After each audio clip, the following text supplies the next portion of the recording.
all aboard for a terrific train party. I'm Lori Gelman, and toy trains are such a huge favorite of boys and girls that all kids are going to love this train cake. Moms, you can engineer this yourself with a little direction from our conductor, Leave Hansen, for Betty Crocker Kitchens. Hey, Leave, how are you? Hi, Lori, how are you? Good to see you, and I'm excited about doing a train cake. I thought initially, oh, perfect for a boy, but actually my girls love trains. Yeah, you could do it for anybody. Terrific, let's go. Okay, what you're going to need are 2 cakes baked in a loaf pan. As you notice, there's little domes on the top of each. I'm going to slice off the dome, and I'm using a serrated knife. Makes it really easy to cut across. It's sort of like cutting bread. You wouldn't want to cut bread with just a dull knife. Right. I notice these are a little chilled, too. Yeah, you want to chill your cakes maybe in the freezer for about half an hour to 45 minutes, and that will firm it up, and you'll have fewer crumbs. So one of these is going to be the engine, and the other one's going to be the train cars. So I'm going to make this one into the train cars, and basically all you have to do is cut it in half and then in quarters. So the next step is we're going to cut off 2 sections off the side, just to make it a little narrower. Oh, because it's the engine car. It's the engine. Want to take that? Yep. Now we're going to cut at an angle a little piece off here and a little piece off here. So then we're going to cut a little piece out, a little section. I'm going to carve down halfway.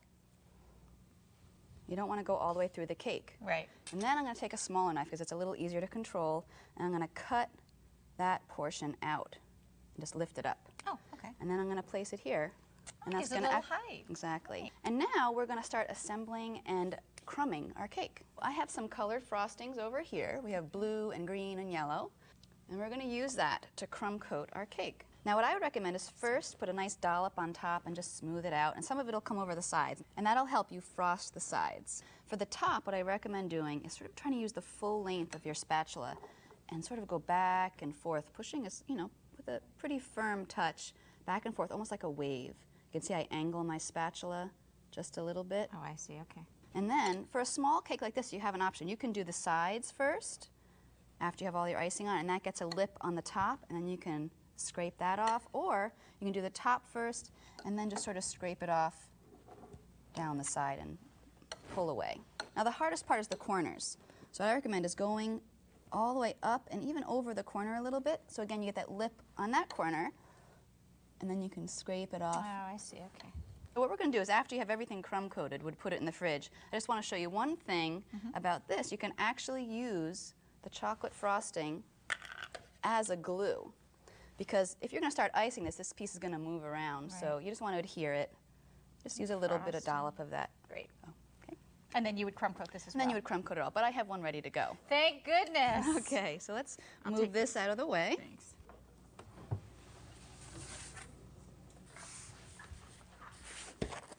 Looks good. This one's ready to frost. Okay. Okay, so I'm going to just start with the blue. I'm frosting the top first. Then I'm going to do the sides. Another trick when you're doing rectangular or square cakes is to put a little extra frosting on the corners, because sometimes they tend to sag over a little bit.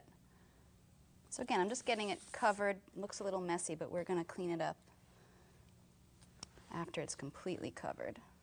So now that we have it frosted, I think we'll assemble it on the tray before we put the candies on. And I'm actually going to pipe a train track on first. Oh, cool.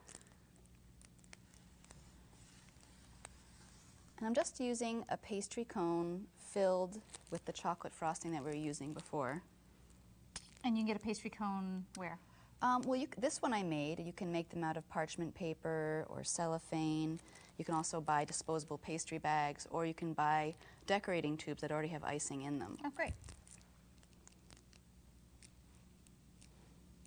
What I'm doing is I'm holding in place and squeezing till I have a little dot, then pulling across and ending on another dot, and sort of tail off by swishing your pastry cone quickly. Sometimes if you get breaks, that means that you're not squeezing hard enough and you're moving too fast. Oh, okay. So now it's time to put the trains on the tracks. So what I have is a larger offset spatula. You can use a pancake spatula, any kind of spatula you can find that's pretty flat, and push it underneath the cake, and then gently lift up and get your hand under there to guide it. Oof. And then we're going to place it right down on the track and slide it out. Now it's time to decorate it with candy. So we have these little gummy rings. So what we can do is we can put 2 on each like that. Okay, on both Go sides? around. Okay, I can do that. And the tops We're going to get a little bit of licorice. Okay. So now it needs its cargo. Okay? Right. So let me turn that around again, and maybe we can put some little chocolate candies in this one, or jelly beans. And I'm actually going to put a little coal in this steam engine. Oh, that looks More? great. Okay. That looks perfect. Let me do some jelly beans too. Okay. And we also have these little gummy rings we can put in another one, keep it nice and colorful. I'm also just going to put some cookies in here. And then we're going to decorate the front of the steam engine. So now it's time to do the smokestack. And you can use little peanut butter cups or whatever candies you like. Just place them right there, and maybe some lights. So I'm going to put the front grill on, and I'm going to use licorice again. That is one cool looking train. Thanks for helping. Oh, thank you so much. This is so great. And with the train theme, it's easy to keep your party on track. You can give the kids their own engineer's cap and whistle, create train ticket invitations, and even make your home into a train station with a ticket window and track numbers over the doors. I'm Lori Gelman.